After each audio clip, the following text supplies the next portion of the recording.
Welcome to Som blog. আর এই মুহূর্তে আমি আছি হাওড়া স্টেশন, আর আমি যাব আজকে পার্ক স্ট্রিট। পার্ক স্ট্রিটে গিয়ে কী কী দেখাবো তোমাদেরকে সেটা গিয়ে জানতে পারবে, তোমরা পুরো ভিডিওটা দেখলে জানতে পারবে। এই মুহূর্তে হাওড়া স্টেশনে আছি। হাওড়া স্টেশন থেকে এক্সিট গেট নিয়ে আমি বাইরে বেরোবো, মানে 10 নম্বরের উল্টো দিকের যে গেটটা আছে, ঠিক 10 নম্বর প্ল্যাটফর্মে, সেই গেট থেকে আমি এখন বেরোচ্ছি। তো এই গেট থেকে বেরিয়ে লঞ্চ ঘাটে যাবো। লঞ্চ ঘাট থেকে ওপারে গিয়ে ওখান থেকে হেঁটে পার্ক স্ট্রিট যাবো। তো তোমাদেরকে বিস্তারিত সব কিছুই জানাবো। তো ততক্ষণ লঞ্চ ঘাটে যাওয়া যাক। লঞ্চ ঘাটে কত টিকিট, কতক্ষণ সময় লাগে লঞ্চ ঘাটে, কতক্ষণ ছাড়া লঞ্চ চলে, সেগুলো তোমাদেরকে দেখাবো। যেহেতু আজকের ভিডিও শুরু করেছি আমি হাওড়া স্টেশন থেকে, তো আজকের গন্তব্য আমার পার্ক স্ট্রিট গোরস্থান। আর আমি তার সঙ্গে চ্যালেঞ্জ করেই ফেলেছিলাম, হেঁটে যাব পুরো গন্তব্যে। হাওড়া স্টেশন থেকে পার্ক স্ট্রিটের ওয়াকিং ডিস্টেন্স 7 কিলোমিটার। পুরো পথই আমি হেঁটে পৌঁছেছিলাম ওই দিন, শুধু লঞ্চে 6 টাকার বিনিময়ে ব্যবহার করেছি। ওপারে পৌঁছে সোজা হাঁটা লাগালাম। প্রথমে বিবাদীবাগ স্টেশন পেরিয়ে ডান দিক ধরে হাঁটতে থাকলাম।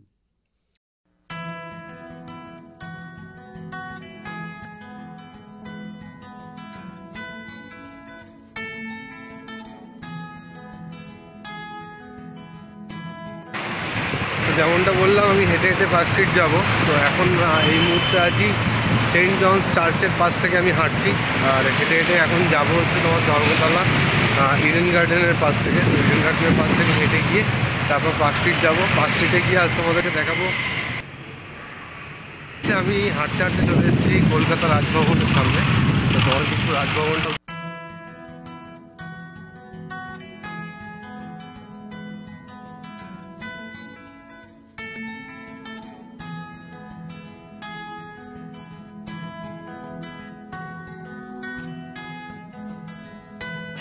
পার্ক স্ট্রিট গ্রেভিয়ার্ডের সামনে।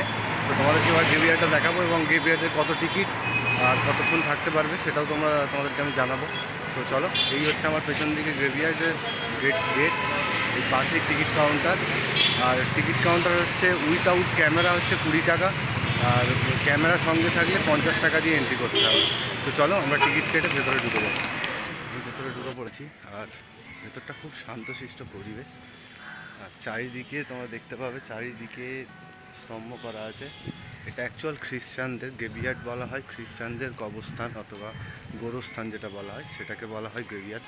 তো গ্রেভিয়ার্ডের অনেক কিছু জিনিস তোমাদেরকে দেখাবো, যে কোন কোন মানুষের এখানে এখনও পর্যন্ত সব সমাধি রাখা হয়েছে। এটা অনেক পুরনো গ্রেভিয়ার্ডস পার্ক স্ট্রিটে। তো এটা সব কিছু তোমাদেরকে দেখাচ্ছি।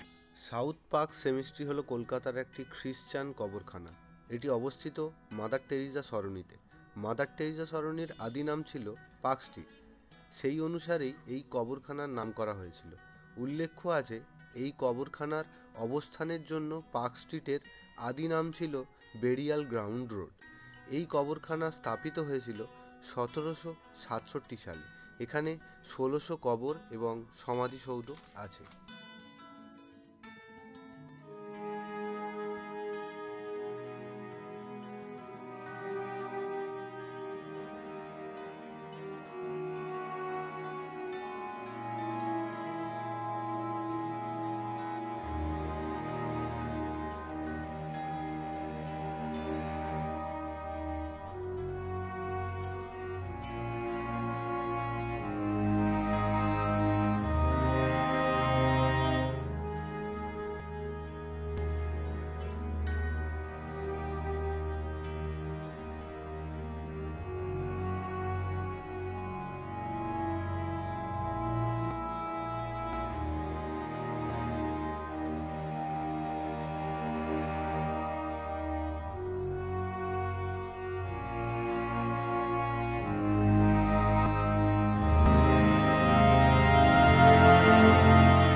সেনেসি 1767 সালে খোলা হয়েছিল, কিন্তু বন্ধ হয়ে গেছিল 1830 সালে।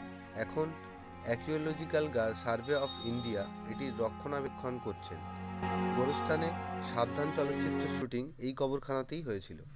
ছবিটি স্যার সত্যজিৎ রায়ের উপন্যাস অবলম্বনে তৈরি। এখানে উল্লেখযোগ্য সমাধি বলতে গেলেই প্রথমেই আসে কর্নেল রবার্ট কিড, যিনি উদ্ভিদবিদ ছিলেন, স্যার এলিজা এম্পে, যিনি বিচারক ছিলেন।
এই গোরস্থানের 363 নম্বর কবরের এপিটাকে শুধু লেখা আছে আ ভার্চুয়াল মাদার।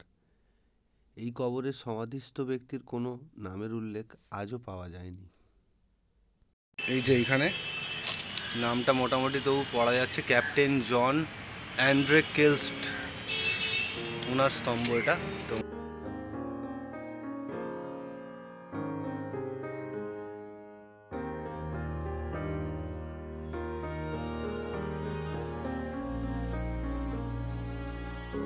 এলে 3 নম্বর রাস্তা বলবো আমি, 3 নম্বর রাস্তা থেকে। তো বেশ বড়, আমি অনেকটাই কভার করলাম, তো বেশিক্ষণ এখানে কাটাবো না, কারণ সন্ধে হয়ে আসবে। তো বেশিক্ষণ এখানে কাটানোর থেকে না কাটানোই ভালো, যেহেতু একা আছি। তো এই দিকটা একটু দেখিয়ে দিই তোমাদেরকে। মানে এত স্তম্ভ দেখে আমি মানে চমকে যাচ্ছি। তো অনেক ভিডিওতে দেখেছি, অনেক কিছু শুনেছি এই গ্রেভিয়ার্ডসের ব্যাপারে। তো আজ আমি নিজেই এক্সপ্লোর করতে চলে এসেছি তোমাদের জন্য, আর নতুন নতুন ভিডিও দেখাচ্ছি। চ্যানেলটিকে সাবস্ক্রাইব করে নেবে, ভালো লাগলে বেল আইকনটি দাবিয়ে দেবে। আর তো অনেকক্ষণ হাঁটার পরে একটু বসেছি, রেস্ট নিচ্ছি, আর যদি কিছু ঘোরার নেই ওটা নিলাম, আর তোমাদেরকে সব কিছু দেখালাম। পরে দেখা হবে আবার কোনো নতুন ভিডিওতে। আজকে ভিডিওটা কেমন লাগলো তোমরা কমেন্ট করে আমাকে জানাও।